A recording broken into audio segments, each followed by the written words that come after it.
Hi అండి. Welcome to Lakshmisri vlogs. ఈరోజు శుక్రవారం చెప్పాను కదండి. శుక్రవారం అంటేనే మా ఇంట్లో మా అమ్మ చేసే నైవేద్యం. ఈరోజు రవ్వ కేసరి చేసిందండి. చాలా అంటే చాలా బాగుంది. మరి ఎలా చేయాలో చూసేద్దామా? ముందుగా దానికోసం కావాల్సిన పదార్థాలు. ఈ కొలతలతో రవ్వ కేసరి చేస్తే ఎవ్వరు చేసినా చాలా టేస్టీగా వస్తుంది. ముందుగా 1 కప్పు రవ్వకి 1 నుంచి 1.5 కప్పు వరకు పంచదార, 1 కప్పు నెయ్యి, ఇది ఇంట్లో చేసిన నెయ్యి అండి, చిటికెడు ఫుడ్ కలర్, ఇంకా కట్ చేసి పెట్టిన డ్రై ఫ్రూట్స్. ఇప్పుడు ప్రాసెస్లోకి వెళ్దాం.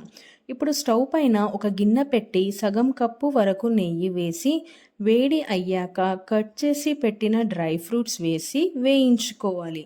ఇలా వేయించుకున్న డ్రై ఫ్రూట్స్ని ఒక గిన్నెలో తీసి పెట్టుకోవాలి. తరువాత మనము రవ్వని వేసి దోరగా వేయించుకోవాలి. స్టవ్ సిమ్లో పెట్టి రవ్వ వేపితే లోపలి వరకు వేగుతుంది.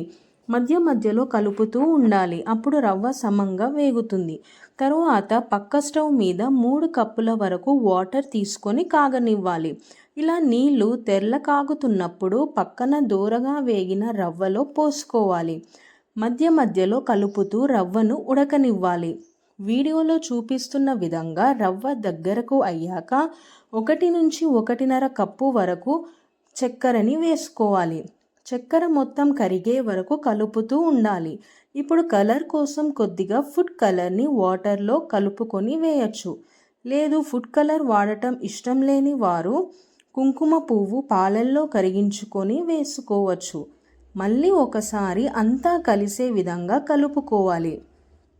ఇప్పుడు మిగిలిన కాస్త నెయ్యి కూడా వేసుకొని కలుపుకోవాలి. ఈ రెసిపీకి నెయ్యితోనే టేస్ట్ వస్తుంది. ఇలా 3 నిమిషాలు తరువాత రవ్వ నుంచి ఇలా నెయ్యి సపరేట్ అవుతూ ఉంటుంది. ఇంకా మన రెసిపీ రెడీ అయినట్టే. ఈ రెసిపీ చేయడం కోసం నాకు 20 మినిట్స్ టైం అయ్యింది. చివరిగా మనము వేయించి పెట్టుకున్న డ్రై ఫ్రూట్స్ని కూడా వేసుకొని కలుపుకోవాలి. అంతే అండి, ఎంతో టేస్టీగా ఉండే రవ్వ కేసరి రెడీ.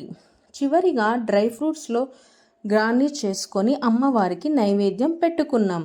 తరువాత టేస్ట్ చూద్దామని స్పూన్తో కొంత తిన్నాను. అమ్మవారు రుచి చూసినట్టుంది. తీపి కొంచెం తగ్గినట్టు అనిపించింది. ఒకసారి మీరు కూడా ట్రై చేసి ఎలా వచ్చిందో కామెంట్ చేయండి.